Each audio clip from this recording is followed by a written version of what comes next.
Bertemu kembali. Penularan pandemik global COVID-19 memberi kesan kepada pendapatan individu, syarikat serta aktiviti ekonomi apabila ramai yang terjejas pendapatan setelah Perintah Kawalan Pergerakan atau PKP dilaksanakan di seluruh negara sebelum ini. Keadaan ini sedikit sebanyak telah menjejaskan kutipan cukai langsung negara apabila banyak kelonggaran telah diberikan oleh kerajaan demi membantu meringankan beban rakyat. Mengambil kira perkembangan ini serta pelaksanaan semula PKP di 6 buah negeri mulai esok, bagaimana ia mempengaruhi kutipan cukai dan sejauh mana kepentingan cukai ini kepada negara khususnya dalam mencapai sasaran dan melaksanakan inisiatif percukaian di bawah Belanjawan 2021. Bagi menjawab persoalan ini, kami bawakan Timbalan Ketua Pegawai Eksekutif Pematuhan Lembaga Hasil Dalam Negeri Malaysia yang berbahagia, Datuk Muhammad Jaafar Embong. Assalamualaikum dan selamat petang, Datuk. Apa khabar? Waalaikumsalam. Baik. Sihat. Sudah pastinya, Datuk, kita menyaksikan bukan sahaja tahun 2020 tetapi permulaan 2021 juga ialah merupakan tempoh masa yang mencabar buat negara dalam mendepani COVID-19. Namun begitu, bagaimana ia memberi urusan kepada pencukaian negara dan juga untuk LHDN sendiri, Datuk? Ya, terima kasih. Pertamanya kerana menjemput saya mewakili Lembaga Hasil dalam program Celik Cukai. Pertamanya sudah tentu kita akan memperkuatkan kita punya Crisis Management Team, kita panggil CMT, untuk kita lebih aktifkan. Kita utamakan fasiliti atau infrastruktur untuk kerja daripada rumah ataupun lebih popular dipanggil work from home. Kerana di peringkat awalnya kita ialah mematuhi arahan penutupan pejabat dan sebagainya. Walaupun kita sedia maklum bila berlaku penutupan aktiviti ekonomi, sudah tentu pejabat-pejabat kita yang menguruskan hal-hal berkaitan dengan pencukaian dan duty stamp akan menyebabkan transaksi perniagaan. Sebab kalau stamp ni dia melibatkan perjanjian, jual beli rumah. Jadi kita kena buka kaunter. Walau macam mana pun bila kita buka kaunter, kita sentiasa memberi perhatian yang serius tentang langkah-langkah keselamatan. Kita sentiasa mengadakan sanitasi dan seandainya ada sahaja kes, kita akan tutup, buat pengumuman dan kita akan sanitize supaya tidak ada berlaku jangkitan dan sebagainya. So sekarang ni lately kekerapan tu dah nampak makin sangat kerap dan so far kita berjayalah mengatasi apa-apa isu berkaitan dengan penularan COVID-19 di kalangan warga hasil.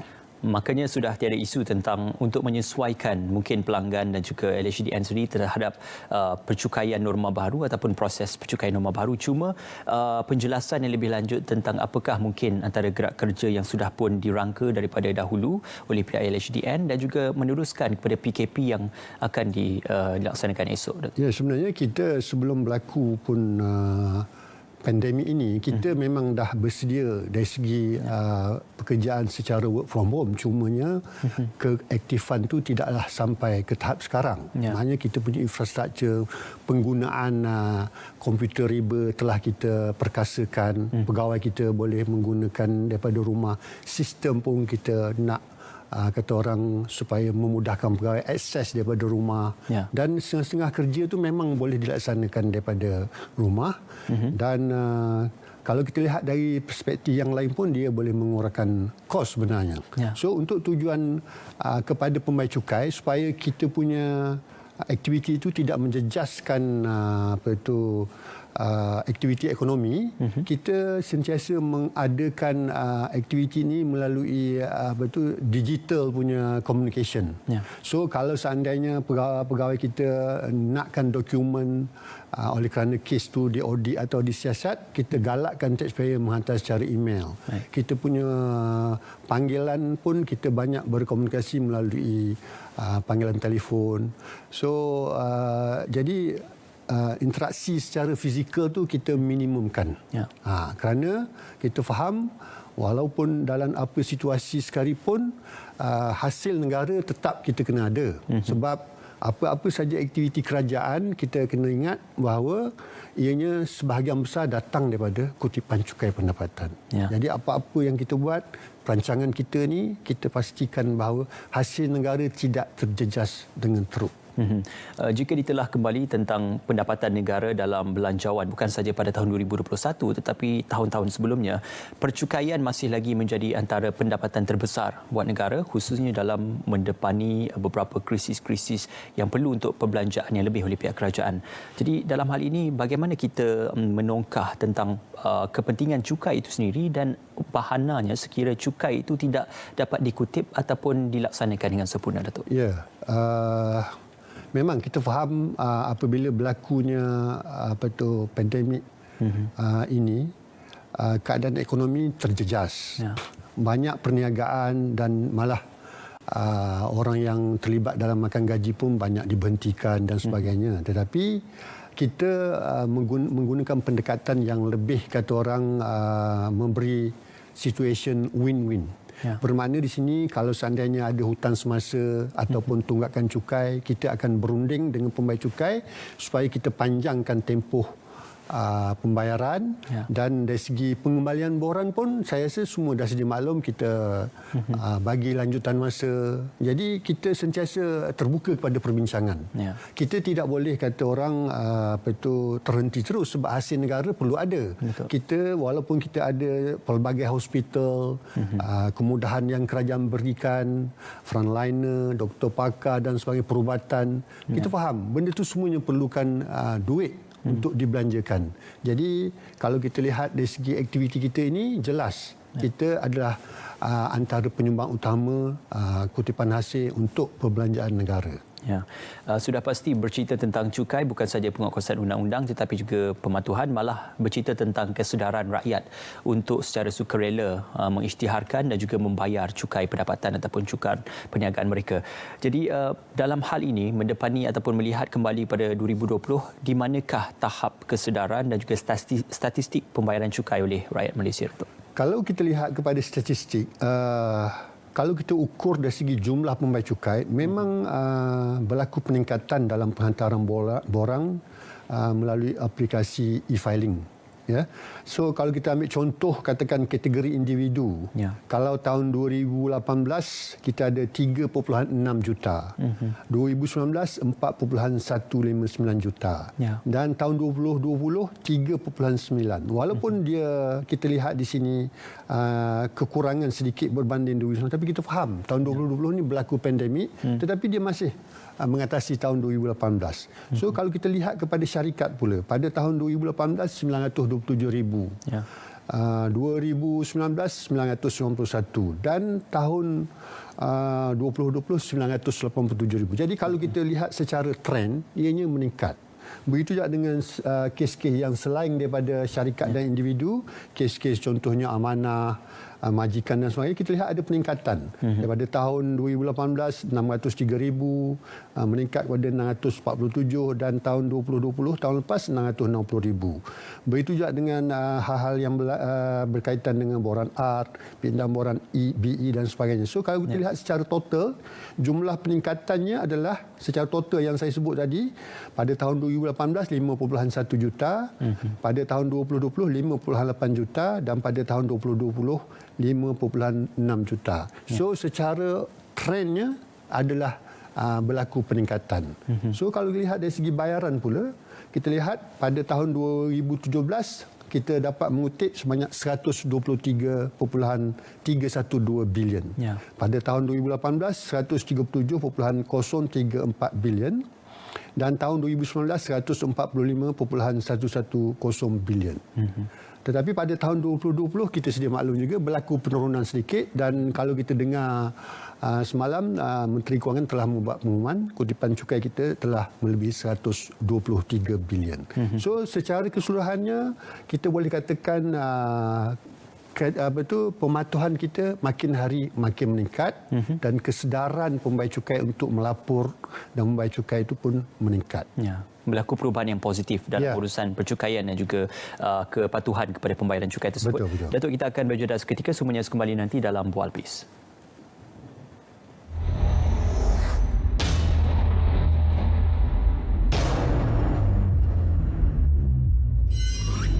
Pergerakan rentas negeri tidak dibenarkan di seluruh negara.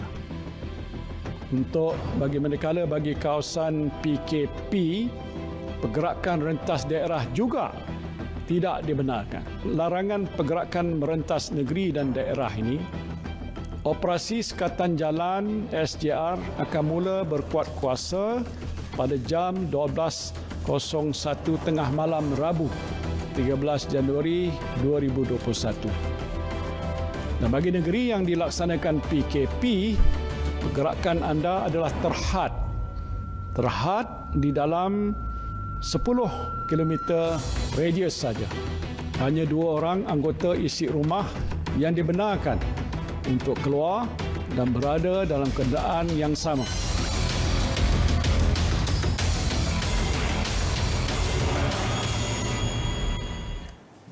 Bersua kembali dalam Bual Bis, kita memperkatakan tentang cilik cukai. Saya masih lagi bersama yang berbahagia Datuk Muhammad Jaafar Embong, Timbalan Ketua Pegawai Eksekutif Pematuhan Lembaga Hasil Dalam Negeri LHDN.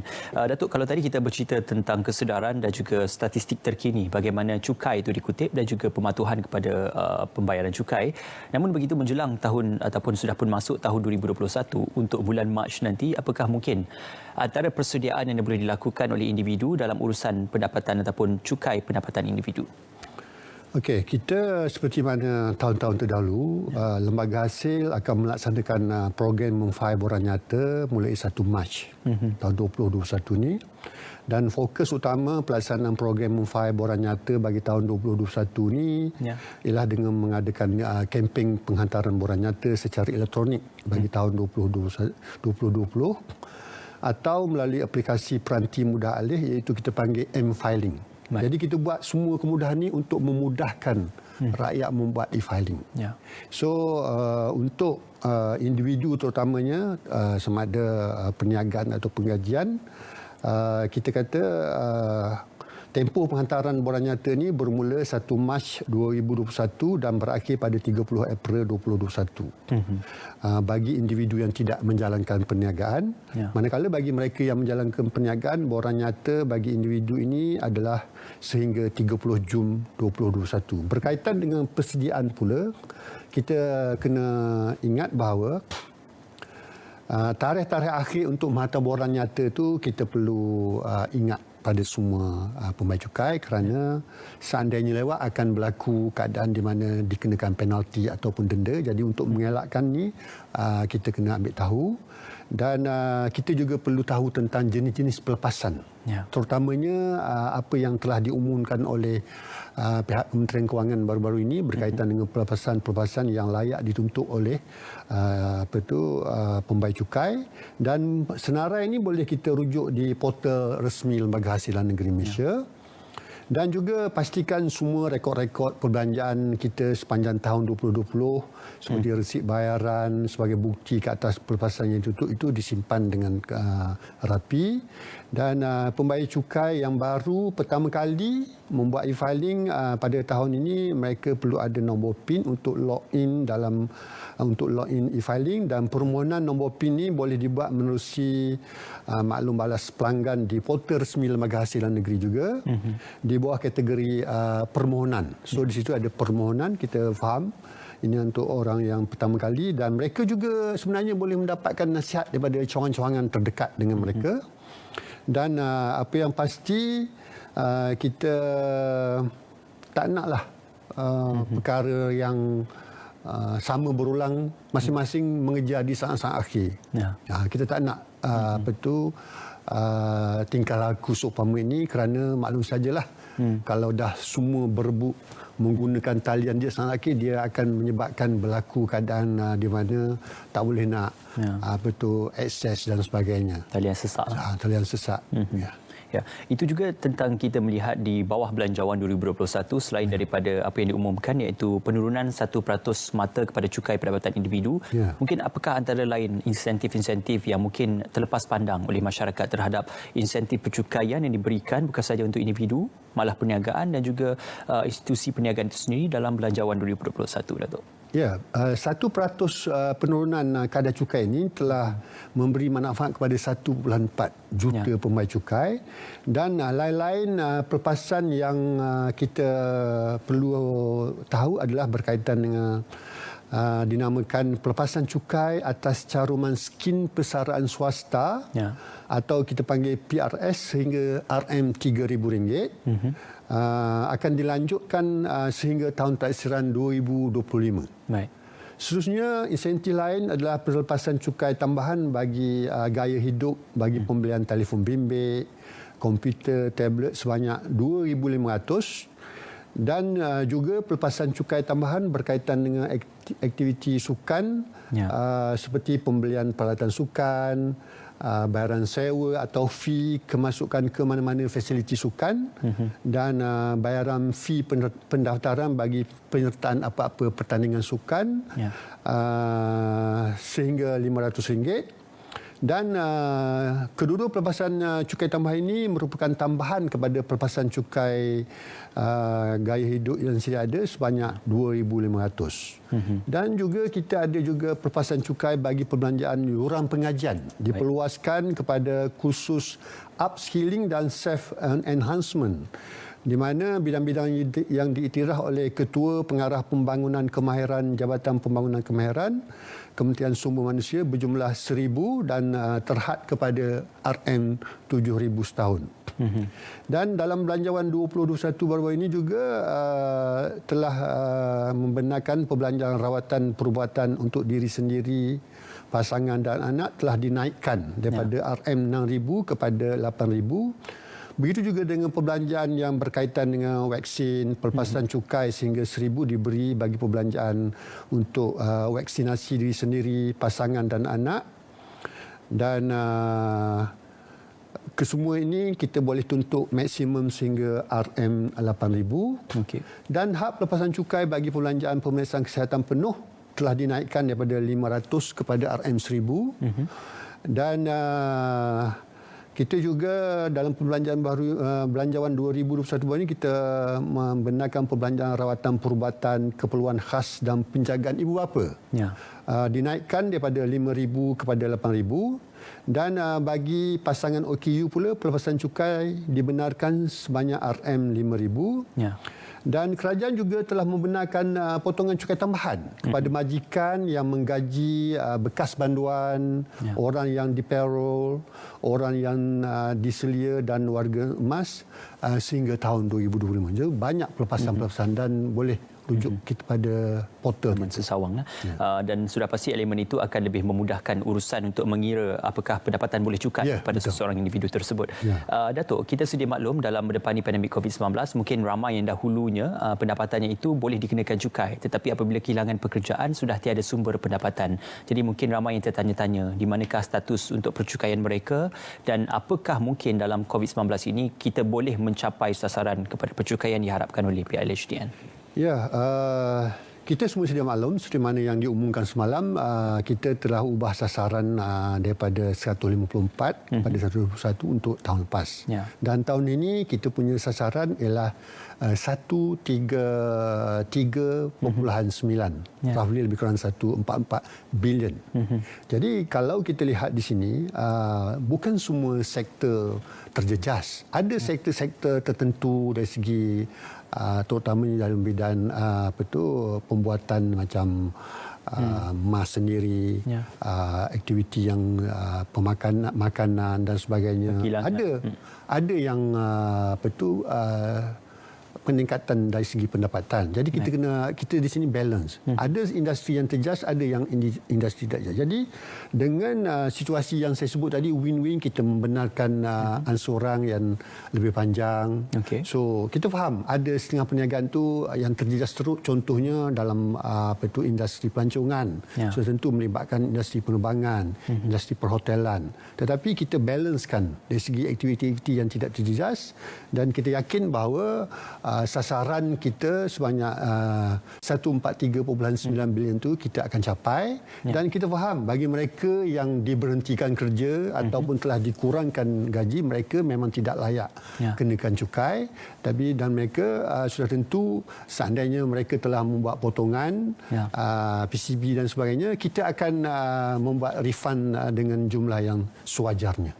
Satu perkongsian yang baik dan sudah tentu tentang celik cukai itu ia bukan sahaja bercerita tentang kesedaran pematuhan tetapi juga usaha LHDN dalam memanfaatkan undang-undang pencukaian yang kita ada untuk memanfaatkan Gaza keseluruhannya. Terima kasih kepada yang berbahagia Datuk Muhammad Jaafar Embong, Timbalan Ketua Pegawai Eksekutif Pematuhan Lembaga Hasil Dalam Negeri LHDN kerana bersama dengan kami dalam BIS Malaysia pada petang ini.